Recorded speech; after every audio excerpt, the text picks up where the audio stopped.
Welcome to Odisha News 27. ନାଗାବଳୀର ପାଣି ଯେମିତି ମିଠା ତାହାର ମାଛ ମଧ୍ୟ ସେମିତି ସୁଆଦିଆ। ବର୍ଷା ଯୋଗୁଁ ନାଗାବଳୀର ଜଳସ୍ତର ବୃଦ୍ଧି ପାଇଛି। ପ୍ରଖର ସୁଅରେ ଭାସି ଆସୁଛି ତିମି ମାଛ।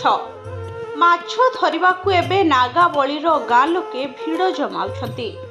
କିଏ ଜାଲ ପକାଇ ମାଛ ଧରୁଛି ତ ଆଉ କିଏ ଲୁଗା ଧରିଛି ତ ଆଉ କିଏ ଲାଠି ମରା କାମରେ ବ୍ୟସ୍ତ ରହିଛି। ଆଜି ଏଭଳି ଦୃଶ୍ୟ ଦେଖିବାକୁ ମିଳିଛି ରାୟଗଡ଼ା ବ୍ଲକର ପିତାମହଲ, ଜଗନ୍ନାଥପୁର, ବେହେରାଗୁଡ଼ା, ହଂସା ବୈରାଗୀ ହାଲୁଆ, ଜେମାଦେଇ ପଣ୍ଠ, କେରେଡ଼ା, ଅଣିଜା ଆଦି ଗାଁରେ। ବର୍ଷା ସତ୍ତ୍ୱେ ନଦୀର ବିଭିନ୍ନ ଘାଟରେ ଶତାଧିକ ଲୋକ ନଦୀରେ ପଶି ମାଛ ଧରିବା କାମରେ ଲାଗି ପଡ଼ିଛନ୍ତି। ଗତ ବର୍ଷ ଭଲ ଭାବେ ବର୍ଷା ହୋଇନଥିବାରୁ ଲୋକେ ମାଛ ଧରି ପାରିନଥିଲେ। ଏଥର ବର୍ଷା ଯୋଗୁଁ ଫୁଲି ଉଠିଛି ନାଗାବଳୀ। ପାଣି ସୁଅ ପ୍ରଖର ହେବା ସହ ବିଭିନ୍ନ କିସମର ମାଛ ଭାସୁଥିବା ଦେଖି ଲୋକେ ଆନନ୍ଦିତ ହୋଇ ମାଛ ଧରୁଛନ୍ତି।